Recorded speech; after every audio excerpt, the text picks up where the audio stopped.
Asosiasi Bartender Indonesia ABI Bali menggelar workshop dan talk show serangkaian HUT ke-7. Workshop sangat menarik karena diberikan trik mencari bartender sekaligus wirausaha sukses. Talk show dan workshop yang digelar oleh Asosiasi Bartender Indonesia ABI Bali digelar serangkaian hari jadinya yang ke-7. Perayaannya kali ini mengambil tema A Day with Shining Star. Sementara itu, ABI bertujuan memajukan perkembangan dunia bartender, baik di tingkat nasional maupun internasional yang memiliki misi untuk mengembangkan sumber daya manusia di Bali khususnya dan Indonesia pada umumnya untuk go internasional.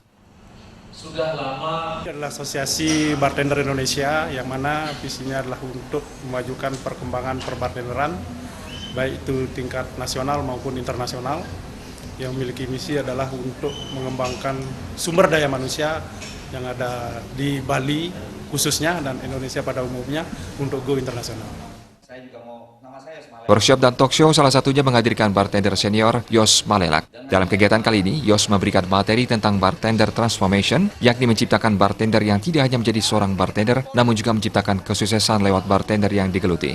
Menurutnya, seorang bartender juga harus terus memperbarui diri yang bisa dilakukan melalui media sosial dan laman internet. Bartender di Bali jangan pernah ketinggalan dan harus selalu memperbarui ilmu serta terus melakukan eksperimen untuk membuat produk lain daripada yang lain. Kalau untuk mengikuti perkembangan zaman sekarang ya kita harus update ya, apalagi sekarang zaman media sosial, di mana perkembangan dari perbartenderan itu sendiri sudah sampai kita bilang udah climax ya. Jadi kita khususnya yang di Bali ya, tidak boleh ketinggalan ya, selalu update. Kemudian mulai yang saya bilang bereksperimentasi ya, usaha kerja keras buat bereksperimentasi, membuat something yang yang wow, yang buat bukan hanya buat lokal tapi nasional dan juga internasional.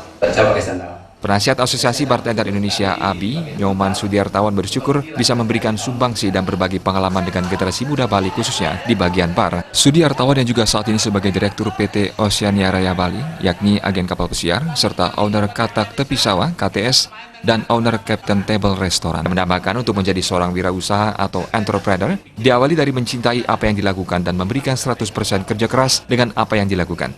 Selain itu, seseorang harus mempelajari semua aspek yang menunjang bar itu sendiri. Contohnya, wirausaha belajar tata geraha atau housekeeping, waiter, koki atau cook, serta mengenali lingkungan pariwisata. Wirausaha juga harus selalu tampil beda dan tidak gampang untuk menyerah. Jadi bartender itu adalah seni yang dapat menghubungkan antara individu yang satu dengan individu yang lain, bukan hanya di Bali, di Indonesia, bahkan di internasional. Jadi dengan memiliki skill komunikasi dan seni yang kita share nantinya kepada pengalaman kita yang kita untuk membangun bisnis kita ke depannya. Sudiartawan mengharapkan terbentuknya ABI akan melahirkan generasi-generasi yang bertalenta sehingga lebih menunjang program pemerintah di sektor pariwisata.